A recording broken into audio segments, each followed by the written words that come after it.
어제 그 서울시 국감에서 오세훈 서울시장이 지난 본인 임기 때 실패한 한강 개발 사업을 또다시 그레이트 한강이라는 명목으로 추진을 하고 있습니다.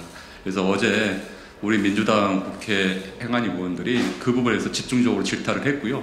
특히 한강 리버버스 사업, 이 사업에 대해서는 이게 대중교통으로는 전혀 기능을 할 수 없는 보여주기식 전시성 행정의 표본입니다. 그 부분에 대해서 또 질타를 했고, 또한 이러한 선박 수주에 대해서도 당초는 이번 금년 말에 가능하다 했다가 내년 초로 얘기를 했지만 그것도 현실적으로 가능할지에 대한 질타가 있었고요. 또 이제 서울링에 대한 문제, 그 외에도 여러 가지 오세훈 대권 행보를 위한 그런 치적쌓기 사업에 대해서 많은 질의와 또 오세훈 시장은 그것에 대해서 터무니없는 변명을 일관했습니다. 서울시는 여의도 선착장 사업 의혹에 대해 시민들께 사과하고 감사에 착수하십시오.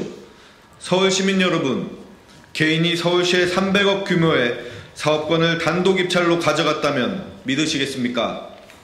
이런 믿기 어려운 일이 여의도 선착장 건설 사업에서 있었던 일입니다.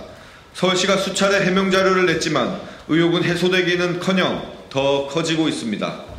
어제 있었던 국회 행정안전위원회 국정감사에서 더불어민주당 이광희 의원실이 입수한 녹취록에 따르면 사업자 대표가 대표자 경력도 좀 인정해 주면 안 되냐, 그랬더니 서울시 조례나 이런 거 따져봐야겠다라며 공모 전 입찰 자격 기준에 대해 모의한 정황이 드러났습니다. 그리고 그 이후 실제로 공모에서 입찰 자격 기준이 개인 이력도 가능하게끔 완화되었습니다. 서울시는 가능한 많은 사업자 참여를 유도하기 위해 입찰 조건을 완화했다고 해명했습니다. 그것이 서울시의 원칙이라면 왜 다른 입찰에서는 이런 경우를 찾아보기 힘들까요? 녹취록에서 사업자는 단독 공모가 돼도 이거는 되게끔 할 거니라며 단독 입찰에 대해 사전 모의한 정황도 드러났습니다. 실제로 공모에서 사업자는 단독으로 입찰했고 추가적인 재입찰 없이 한 번에 300억 원 규모의 사업자로 선정됐습니다. 서울시는 이 공모에서 재입찰 의무는 없었다고 해명했지만 이는 공공사업 입찰에 있어 매우 드물고 일반적인 상황은 아닙니다. 만약 이런 경우가 일반적인 상황이라면 서울시는 서울시의 전체 공모사업 중에 이런 조건을 가진 공모가 얼마나 되는지 밝혀보십시오. 의혹은 사업자 선정 이후에도 계속됩니다. 사업자가 공모 제안서에서 약속했던 자본금은 2개월 이상 늦어졌습니다. 하지만 서울시는 별다른 조치를 하지 않았습니다. 협약서에서 24년 1분기까지 조달하기로 한 300억 원은 24년 10월 기준 절반에도 미치지 못한 127억 수준인데 이 역시 어떤 조치도 하지 않았습니다. 게다가 공공의 자산인 하천을 점유하는 사업임에도 불구하고 협약서엔 영업기간에 대한 제한이 없습니다. 엄격하게 사업을 관리할 책임이 있는 서울시가 직무유기를 했다고 볼 수밖에 없는 부분입니다. 이처럼 여의도 선착장 사업은 사업자를 선정하는 단계부터 사업을 진행하는 과정까지 사업자의 편의를 봐주는 듯한 서울시의 행정으로 특혜성 사업으로 의심받고 있습니다. 이에 더불어민주당 새로운 서울 준비 특별위원회는 서울시에 다음과 같이 요구합니다.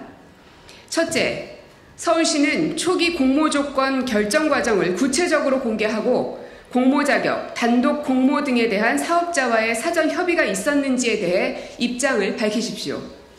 둘째, 서울시는 사업 진행 과정에서 사업 타당성, 재원 조달 등과 관련해 구체적으로 어떤 점검을 해왔는지, 그리고 현 시점 이후 재원 조달이 가능한지 등에 대해 객관적인 자료 공개와 해명을 하십시오. 셋째, 서울시는 원활한 사업 진행을 위해서라도 여의도 선착장 사업 의혹 해소를 위해 즉각 감사를 착수하십시오. 공공의 사업이 신뢰를 받기 위해선 원칙이 있어야 하고 그 절차는 투명하고 공정해야 합니다. 더불어민주당 새로운 서울 준비 특별위원회는 여의도 선착장 사업의 각종 의혹 규명을 요구함과 동시에 이 사업에서 원칙과 투명성 그리고 공정성이 확보될 수 있도록 최선을 다해 노력하겠습니다.